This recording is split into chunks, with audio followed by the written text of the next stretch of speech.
अस्सलाम वालेकुम everyone, welcome to my channel. तो कैसे हैं आप सब? आई होप सब ठीक ठाक होंगे और मज़े में होंगे। तो कैसी गुजरी आपकी ईद?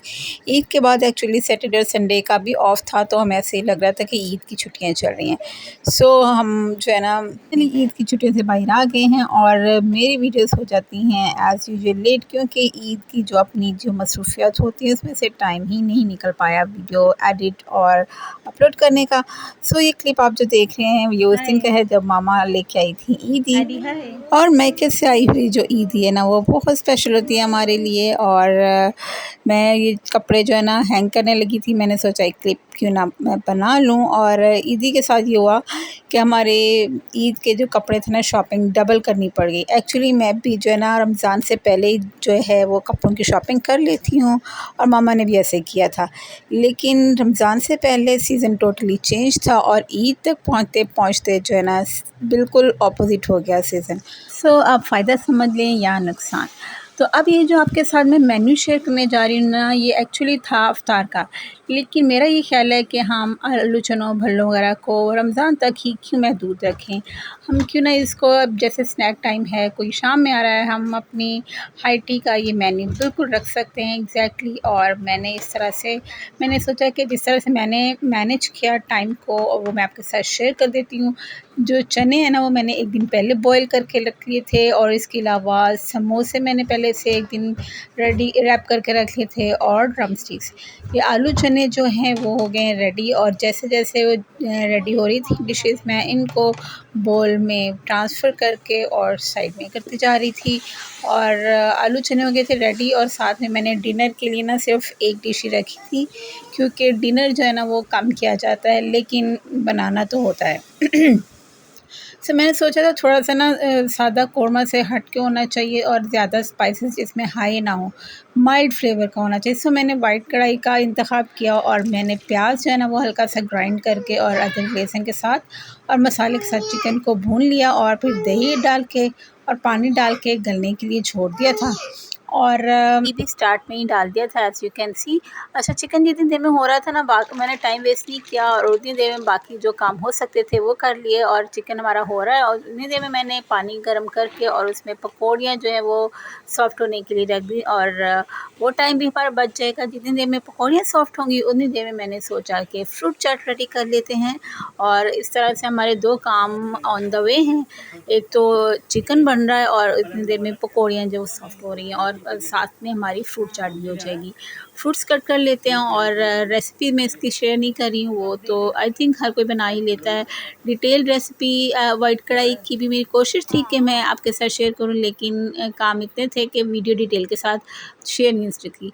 एक्चुअली मैं इसका फ़ाइनल क्लिप ही मेरे से मिसप्लेस हो गया और मैं लकीली एक पिक्चर ले ली थी, वो आपके साथ मैं शेयर कर दूँगी लास्ट में। मेन्यू डिसाइड करते वक़्त मैंने ये बात मद्देनज़र रखा कि कुछ डिशेज़ जो है ना वो रेगुलर होनी चाहिए, जिसके बगैर हमारा गुज़ारा नहीं है और रोज़ा नहीं लगता है।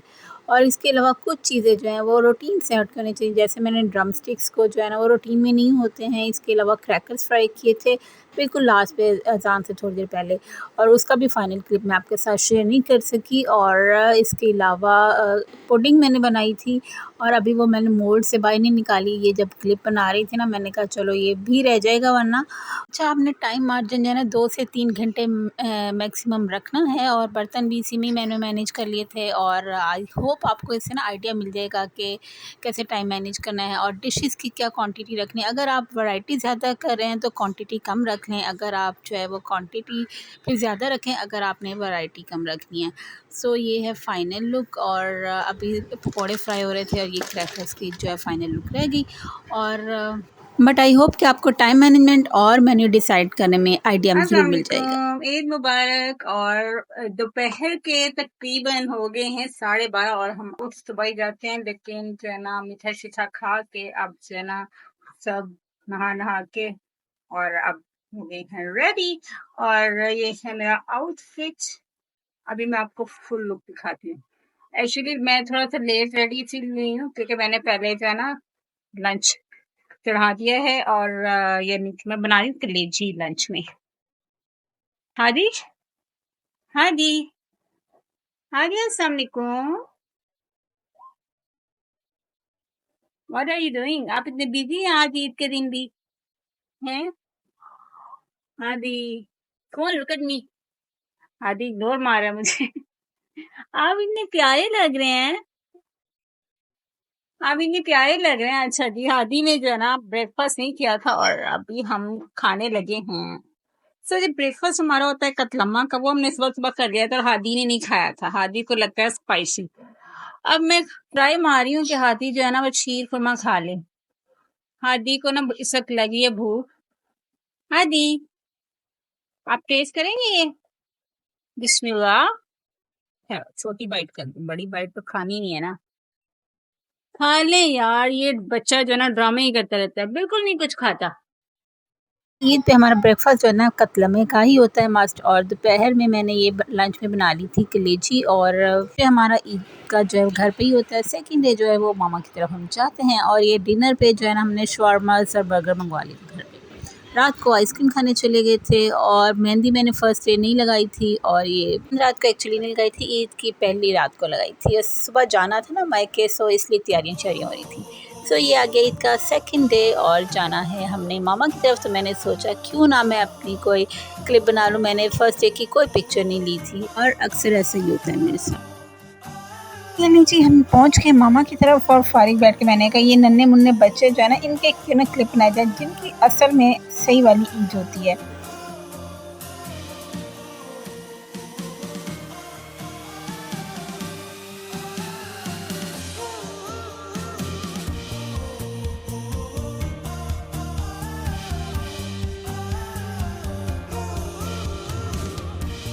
प्यारे प्यारे आ रहे हैं मेरे नंगे पाँव ड्रेस।